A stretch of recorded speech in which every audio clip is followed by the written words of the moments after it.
So there is a very controversial video of a teacher hitting a student in Indiana that is dividing parents. Now, a warning to our viewers, this video is graphic and may be disturbing to some.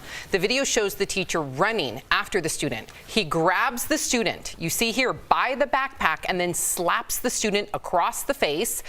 The student hits his head against the wall. The teacher lost his job and was banned from school property. Now, the student suffered visible injuries that were treated, but here's the thing. The teacher's been teaching for 40 years, won Teacher of the Year in 2020, and a lot of parents and students have come out in support of him. In fact, he was granted early retirement with full benefits and his pension. And one more thing, the student allegedly said something very inappropriate and violent to the teacher. Al, former teacher here, what do you think? I don't think it matters. I think we just witnessed an assault. Because you're small doesn't mean that you lose your rights as a human being.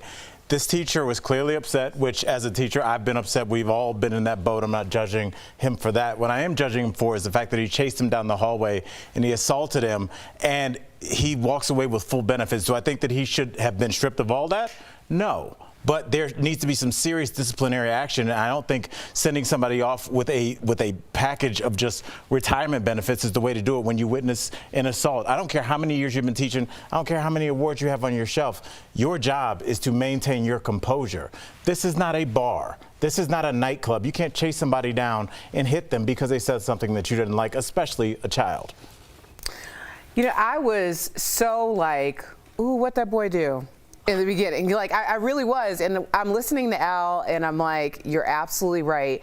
But as the daughter of a teacher, and I remember begging my mom for months, like in tears, asking her to quit her job because it had become very, very dangerous for her. I mean, from her tires being slashed to like large objects being thrown at her while she was pregnant.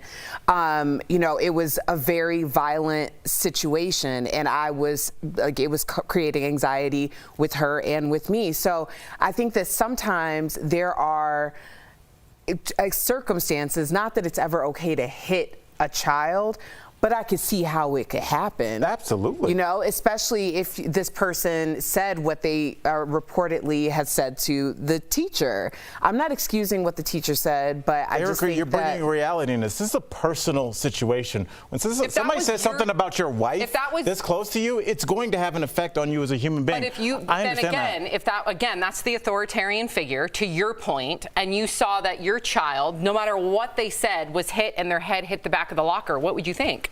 I would, me personally, I'd like to bounce his head off the wall a couple times. Right. You know what I mean? And be like, and now you could go with your pension. He should definitely be fired, but there is something to say about the 40 years he put in. He definitely hit his breaking point. He shouldn't have done that. He needs to be removed from that school because he is now a loose cannon. But should he be stripped of all the service that he put in years prior? I think that's where I'm kind of up for debate. That's a great question. I don't know about being stripped. I don't think that it takes away from everything.